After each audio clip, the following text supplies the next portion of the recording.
Selfie लेने के तरीके। अगर दांत शो करने हैं तो लफ्ज़ कराची को लंबा करके बोलें, जैसे कि कराची। नंबर 2, चूंच वाली सेल्फी लेने के लिए लफ्ज़ लाहौर को लंबा करके बोलें, जैसे लाहौर लाहौर लाहौर। ये है। नंबर 3, शर्माने वाली सेल्फी लफ्ज़ पिंडी को ऐसे बोलें, पिंडी।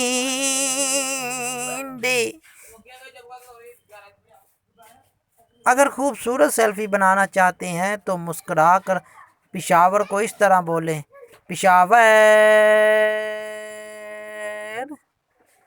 आप सब सच सच बताएं, किस किस ने अंदर ही अंदर प्रैक्टिकल किया है।